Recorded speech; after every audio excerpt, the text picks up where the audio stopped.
This video will review for our third reading quiz. The reading quiz will open after class on Wednesday about noon, and it will be due Friday at midnight as usual. I'll be in class on Friday to answer any questions, but of course you're not required to attend. You can take it on your own time on Canvas. As with the previous 20 multiple choice questions, open book and notes. You can do whatever resources that you want, but can't use the help of your classmates. So starting with week one in the Austrians and institutionalists, we have this subjective theory of value. So remembering Smith and Ricardo's theory, which was labor time, the Austrians felt that this was wrong.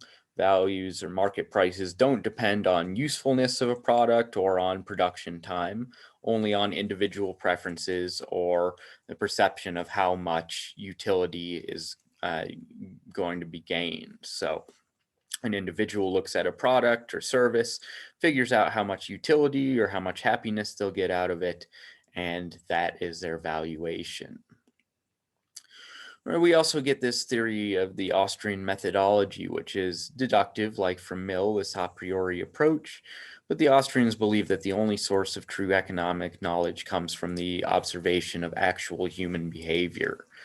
Equations, symbols, and so on are incapable of expressing value judgments and subjective preferences, and so they rely primarily on verbal deduction from factual assumptions. They also do thought experiments, which reduce alternative states of the world to logical impossibilities. So, for example, they might ask, why must there be scarcity?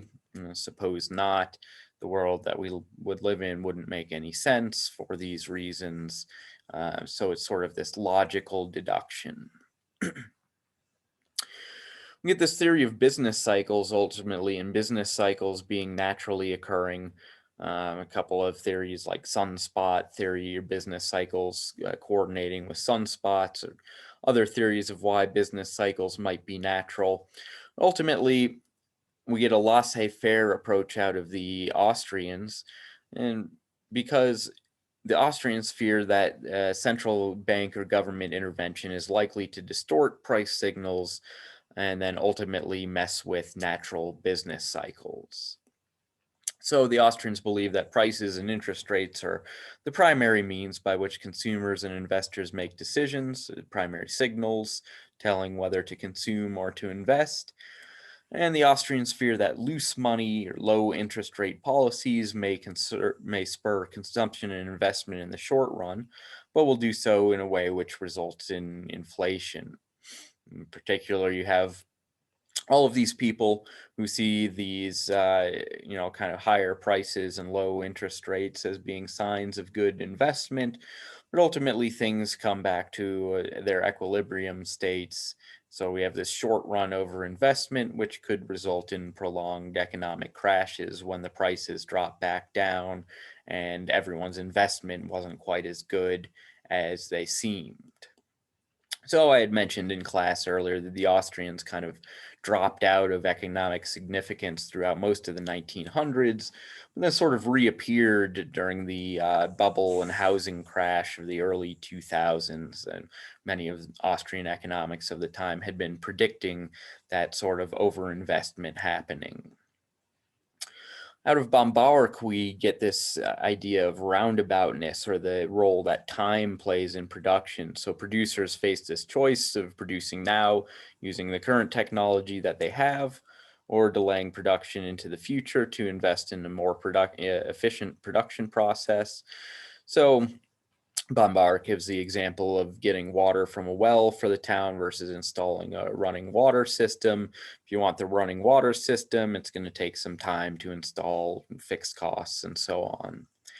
So ultimately, Bombauer believes in the Austrians following that workers are not exploited as they were in Marx, because it's not the workers who generally make risky investments that get us these roundabout production processes.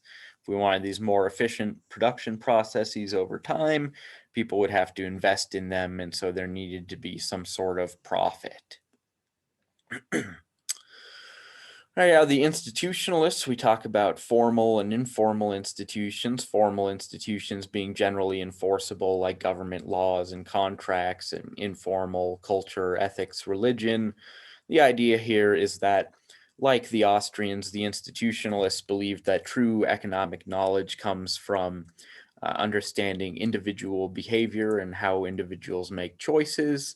In particular, the institutionalists believing that in order to understand individual choices and individual behavior, we needed to be able to understand the circumstances under which people make decisions. So the Austrians hold, or the institutionists rather hold that people are in general are informed decision makers, but face different constraints in their decisions.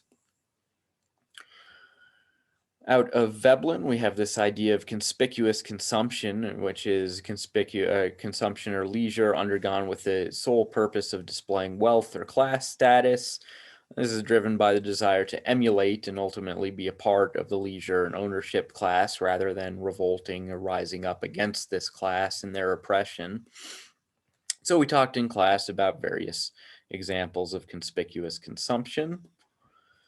And then we move on into Du Bois as a institutional economist. And so, as I sort of mentioned before, here we see that individual decision making might be the most important source of economic understanding. But again, we have to understand and study these institutions under which individuals make decisions.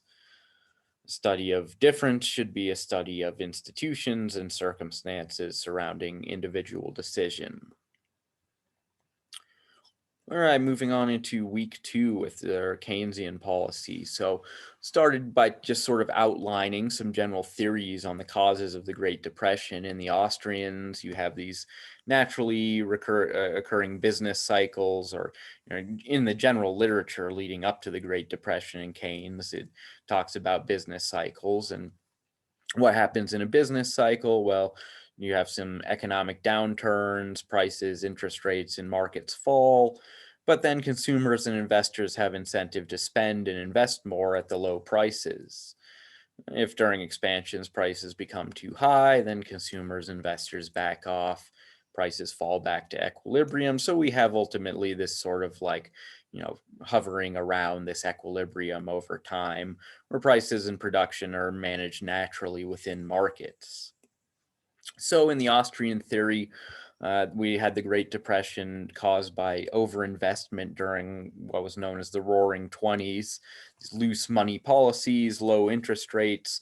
So we get all this investment, money supply growing rapidly due to creation of loans, and we get a period of inflation. Consumers and investors falsely interpret the low interest rate and high prices as signals of low risk investment, and then the depression was possible when the prices and money supply came crashing back down to earth. The institutionalists, on the other hand, blame overconsumption, conspicuous consumption perhaps, the desire to emulate the leisure class. The institutionalists note that people of the time, working class people, were heavily invested in the stock market. And so when stock prices started crashing, most people had kind of their entire life savings in there. Institutionalists also note some bad laws and policies at the beginning of the Great Depression or the initial crashes. Some of the institutionalists believe that that it wouldn't have been so bad if not for some Hoover era trade protections, which ultimately reduced exports. And then other countries responded with their own tariffs and trade barriers. Right, so out of Keynes, kind of the most important feature of depression is this savings investment channel he talks about. People who earn their income save a percentage of it, and if that money is not reinvested, then it's pretty much the same as if the money was being removed from the economy, and national incomes must fall. As national incomes fall, people lose their jobs, causing consumption and investment to fall. These declines in consumption and investment lead to further decreases in production and income. Right, so contrary to this business cycle theory, where at low prices and interest rates, people want to invest more, Keynes says no, that's actually not necessarily true. When prices and interest rates are low, people might start losing their jobs and fall upon harder times, and then it just leads to this downward spiral. So, out of the general theory, we get this conclusion that there's no economic theory to guarantee free market business cycle correction. That is, there's no economic rule to guarantee that during depressions, when prices fell, people would start purchasing more or investing more. People lose their jobs, it further reduces production and income, so you might actually get into this downward spiral.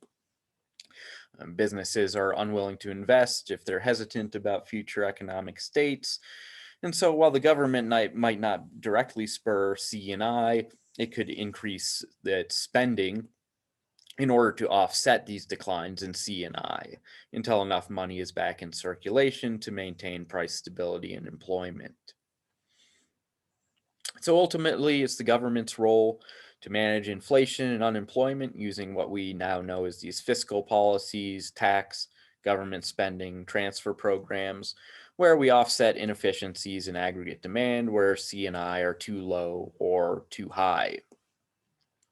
I showed a brief clip out of Samuelson that noted that successful government intervention would make markets run more and not less efficiently, as the Austrians had suggested.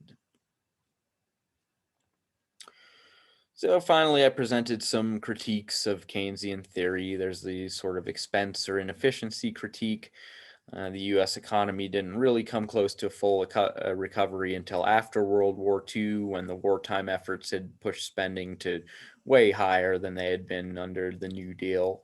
And so, not all governments or economies might have the resources to produce this, to pursue this type of solution. And certainly, we don't want wartime efforts as an anti-depression policy.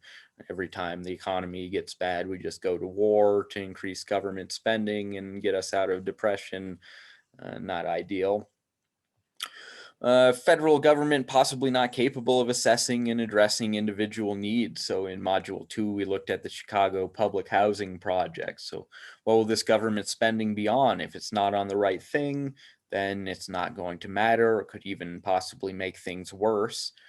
So you might need actually some decentralized solutions which focus on individualistic needs. And finally, we have this sort of imprecision in the measure of aggregate demand. So how do we know exactly how much to spend? It might be easy to over or undershoot. We get a sort of different critique out of Hayek and the road to serfdom, which is that the Keynesian theory requires a centralization of resources. Individual preferences and freedoms might be thrown away, and so the individual is just looked at as kind of a cog in the system or a piece in the puzzle of achieving some greater good, but the individual's desires could be thrown out. All right, so finally we get into week 3 and these post-Keynesian theories. We see one, ultimately I wanted to post a video on this, but didn't have time to, but we see yet another theory on the Great Depression out of Friedman, who argues that market failures, that they can occur, and so we need this Federal Reserve in order to, in particular, avoid bank runs. So the Federal Reserve was implemented in 1914 to help manage the dollar system off of the gold standard. Banks no longer required to keep $1 of gold for every dollar deposit. So it could be possible where you have too many people show up looking for withdrawals, the bank doesn't have them all. In that case, the Federal Reserve needs to provide short-term loans to meet these depositor withdrawals. Right. Friedman argues ultimately that anti Semitism prevailing in this era led the Federal Reserve to a decision not to bail out or not to provide short term loans to the Jewish owned Bank of the United States of America in 1929. And Friedman argues that while this was not the only bank to fail, it was likely the first, and then it triggered a wave of financial panic across banks nationwide. So people saw that this large bank was failing. They were worried that they would not be able to get their funds out of other banks, and we had nationwide bank runs. We also see Friedman as a link from the old Austrian school into new monetarism, which we'll cover at the beginning of Module 4, increases in the money supply resulting in inflation. So that's kind of distinctively Austrian. Freedom as a desirable result, and government intervention should be to protect individual freedoms, which kind of overlaps throughout Austrian institutionalist and into kind of what we would think of as maybe more Chicago modern libertarianism. Right out of Schumpeter, we get this theory of creative destruction, new production processes replacing the old. This happens, people lose their jobs and are forced into new profession, but this is part of a perpetual process which drives capitalism.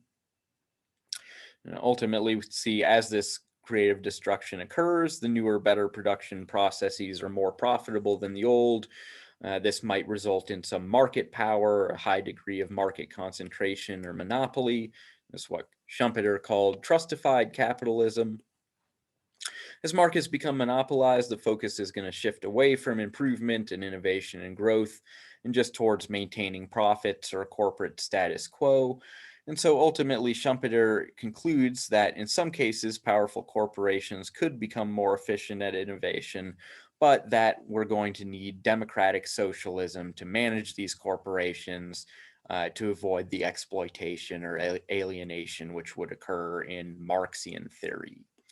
So Schumpeter believes that the markets are naturally going to produce this sort of these trusts, oligopolies, and monopolies, even, which are going to become very powerful. And we need some sort of government or worker intervention to enforce the will of the worker. Slightly different theory, Abel Lerner on the social dividend. So Lerner says that industries, especially the ones that are prone to natural monopolies or ones that are basic necessities, should be placed under central control.